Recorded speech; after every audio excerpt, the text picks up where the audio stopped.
doing today? Hey, I wanted to do a fly. Our last video we did a fly with wet fly dubbing, and I told you we were going to do one with some dry fly dubbing. So the fly that I'm choosing, I call it the Shankill Butcher. It's a great song that's by the Decemberists that I liked the song, and then I did a little background looking at it. My son went to Ireland, and the Shankill Butchers were a gang in Northern Ireland that's amusement. They would go out and kill people. But I thought it was a good name. There's another fly of yesteryear called the Bloody Butcher, so I guess I just kind of carried on that tradition. So with that said, let's look at we'll look at some finished flies here. This is just some examples. You can use this in any color that you want. Let me just show you a few of these like this. Interesting enough, this, I'll guarantee you that if you fish spruce moth hatches, this will outfloat elk hair unbelievable amount. It's more durable. This one is an October caddis. You'll notice the body color. Very nice. Big profile. See it real good on the water. And these are just some variations with an olive body. Even a little foam I tied into this one, just to give it even a little more flotation. And then this one again is another spruce moth. So with that, let's get her going here. There's one thing I want to show you, just one more little tip. When you're using a pedestal vise,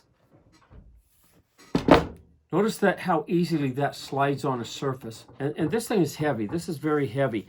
But if I just take a piece of foam, and again, that's just 2mm foam. It's a color that I don't use a lot.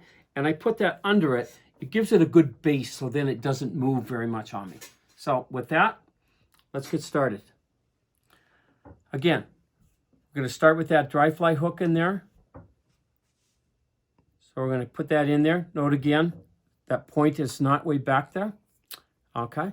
Now we're going to build a thread base. So we're going to start it by the eye of the hook. We're going to bring that back right to where the bend and the straight starts. So right there, just like that. Okay. Good. Okay. First thing we're going to tie in is this brown hackle. One of the things I do on this particular fly is that I undersize the hackle slightly. Like this is a size 12. And this is probably closer to a 16. And I just like the profile of this on the water. So I'm going to tie that tag right in there, just like that, right to the base of the feather. Okay. Then I'm going to go in here with this, again, dry fly dubbing. This particular kind is called polypropylene dry fly dubbing. But there's a multitude of different dry fly dubbings on the market. And they're all good. Again, I'm going to use saliva. Okay, and we want to do a nice tighter wind on this, so we're not going to go with this long strand of thread. Okay, and again, this is really forgiving. If you're light in one area, you can go back and add a little bit. Okay, so we're going to wind that. Now this I'm winding much tighter. Notice how much of a tighter look that has than the other one. Doesn't have that super fuzzy look about it. This is tighter. And this is both water resistant, and then winding it tight like that allows that water to not be absorbed by the material. Okay. So we're going to go a little more, just like that. And notice I'm using not nearly as much on the thread. Smaller amount on that thread. Okay. Bring that up. Okay. See, and say I even wanted to go back and add a little there, and I'm just doing that just to show you how forgiving that is.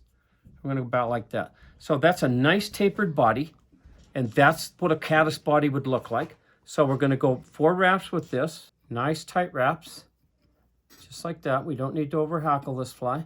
Flotation is not going to be a problem. I'm going to set that just like that. Tie that in. We're going to go in with those, again, with the tips of the scissors here. Be careful not to cut that palmer hackle. Little tag there. Let's get rid of that. Perfect. Now, this looks like an elk hair caddis, but you couldn't call this an elk hair caddis because there's no elk hair here. Notice how I'm setting this on my pants. You probably don't have to worry about this, but I tie enough flies that I wear out pants with a wire brush. Again, I don't think you're going to have that problem, but so this is what I do. So I'm going to take some of this poly yarn, and again, you could use Antron yarn, would work just fine. We're going to lay that on there. So I'm going to take this brush. Now, this is a stainless steel brush. See how it separates out those fibers? Okay. So we're going to set them on there just like that. I'm going to trim this off. Nice and straight, just like that. Nice. Now, I'm going to extend this just like with an elk hair caddis. A little piece there I don't like. We're going to set that over the top of the eye of the hook. So the eye of the hook then is under that. See it there? Okay. Now we're just going to set that right there. We're going to tie all them wraps in the same place. 5 or 6, that's good. Not a problem. That's good. Now, as far as the length, I'm going to go just past the bend of the hook. Not by much, just a tiny amount. Now, I'm just going to give that just a couple more brushes, just like that. Okay. Take that whip finisher. Again, catch it in the point. Give it about 5 or 6 wraps right there.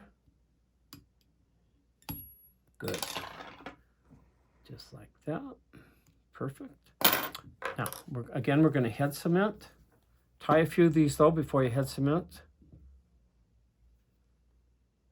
And we're going to go just on the thread.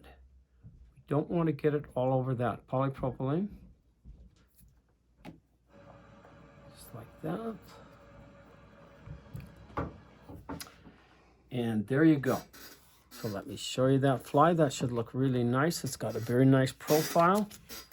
Just like that. There it is, the Shankill Butcher. That's going to outfloat elk hair. It's super durable.